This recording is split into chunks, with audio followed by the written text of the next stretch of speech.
Australia.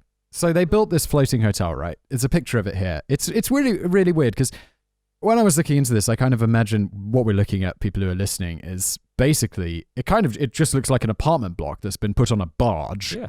And then a tennis court has been attached to it on like a pontoon. It's not great looking. No, I thought that. I thought this is a really ugly building. And then I was thinking, right, aren't cruise ships like this? And essentially they were just like, yeah, let's make something that's not a cruise ship, but it's like a floating hotel. And I'm like, well, that sounds like a bit of a shit idea. Turns out it was kind of a shit idea.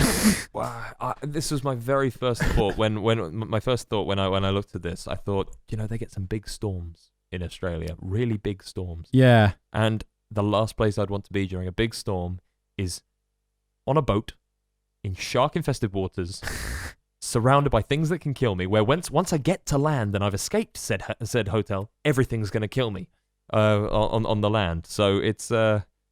But what happened with this hotel? So there's... Let's see, it had a helipad. Yeah, scroll down, and we'll see some more nightclub, pictures. bars, tennis court, 50-seat underwater observatory. That's quite cool. It's pretty cool. I like that. And then there was a storm. Like, I think it was just after this thing wanted to open. There was a storm that destroyed said cool underwater observatory. And all this, it got a bit ruined, and then they had to fix it, and then... I can't remember, did it actually open? In Australia? Yeah, I don't think it did, right? Because I know it went up to Vietnam, and then it actually became like a pretty hot spot. So it held its opening ceremony in 1988. So I assume that it but then it got ruined by the storm. Yep. Yeah, just as the champagne bottles were being cracked open, Mother Nature intervened. A tropical cyclone delayed the public opening, damaging multiple amenities, including the swimming pool, sinking the underwater observatory, and destroying the guest transfer shuttle boat. I feel like you could just get a new boat, though, couldn't you? It's like that movie, Deep Blue Sea. Like there'll just be like sharks swimming around in the boat. Yeah, it'd be pretty... Oh, dude, that Deep Blue Sea movie is terrible but great. Terrible but great. It's one of those, like, one of the best shitty movies ever. We're engineering sharks, so... Wait, didn't they have some Sharks mineral in their brain they needed? yeah, exactly. Chip in the brain. Yeah. It's one of those amazing shitty movies. No, it wasn't a chip in the brain. They wanted something from their brains, like some mineral, so they genetically engineered them to have bigger brains, so they'd be smarter and they could swim backwards. Yeah. Jeez, No, that was awful. I think it belongs in that category of like. Did you ever watch Starship Troopers? That movie. Oh, that was the first 18 I ever saw. Me too. Really? Yeah. There you go. Yeah. I was like 11. And I felt so mature. And there were naked ladies. Naked ladies, first boobies. Yeah, I didn't really understand that. I don't think I was even 11. I was at primary school. It was earlier. It closed within a year because it basically got ruined by that storm. And then they also found, like, under where it was anchored or whatever, loads of dumped World War II ammunition. No. Yeah, so they were like, we shouldn't really do this anymore. Maybe we shouldn't drop anchor here.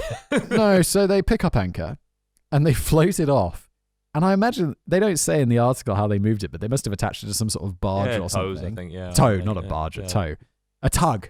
A tug. Tugboat. Which are mega strong. Dude, mega strong. Have you been to Bangkok? You've been everywhere. Yes, I have been to Bangkok, yeah. And you've seen them moving those trash barges down whatever the river's called. Mm-hmm. And they're just tiny little tugboats towing. Like, the torque on those things is amazing. Dude, like, it's crazy. And there's that.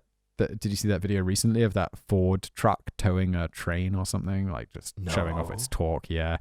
I mean, it's too much, Mark. Let's stick with this hotel. Yeah. And I feel like you must be the only person in the world who hasn't seen the Ford truck tow the... Sorry, guys. Maybe we can do it next week. Oh. So this flight, they floated off to Ho Chi Minh City and they rechristen it the Saigon Floating Hotel. And it becomes an instant success for 10 years. And it goes pretty well. Saigon's a pretty interesting place. I feel like this would work well there. Wow, never been to Saigon. Saigon's cool. Yeah. Yeah. I definitely prefer it to... everyone seems to prefer... what's that city? Hanoi, the capital city of Vietnam. Yeah. Much preferred Saigon. Anyway. Or Ho Chi Minh City, as I probably should call it. Yeah, so it turns to this floating hotel. Then it just runs into financial difficulties. Now it gets interesting. It floats off again. And they open it up in North Korea, right on the DMZ.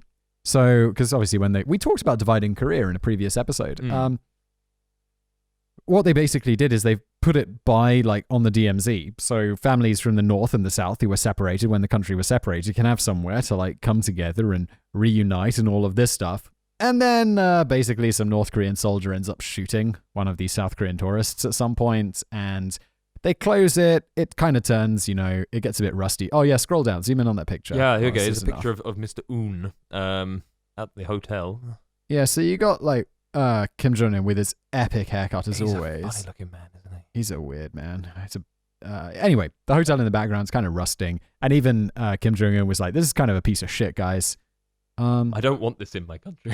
Get rid of this. No, so it's just like floating out there, kind of, and that. It's quite sad. I think there's a lot of this sort of thing. These sort of old sort of hotels and amusement parks, things like that, which belong to that rusty age, and I just don't like them. I think Like in North Korea or just in general? all over the world, like stuff left over from the 80s and the 70s, which was really cool at its time, at its peak, and then it kind of got old and crap.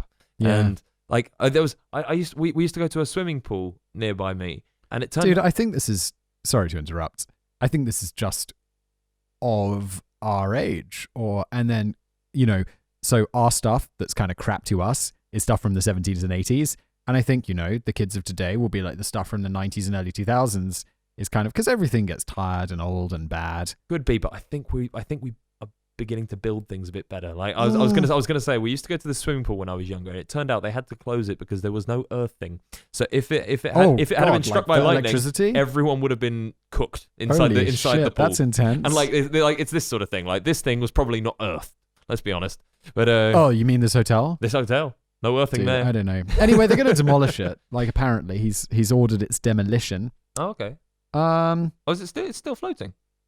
Yeah, apparently.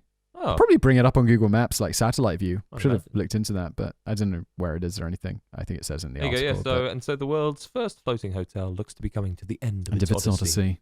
I guess you could say they struggled to keep things afloat. But bum bum.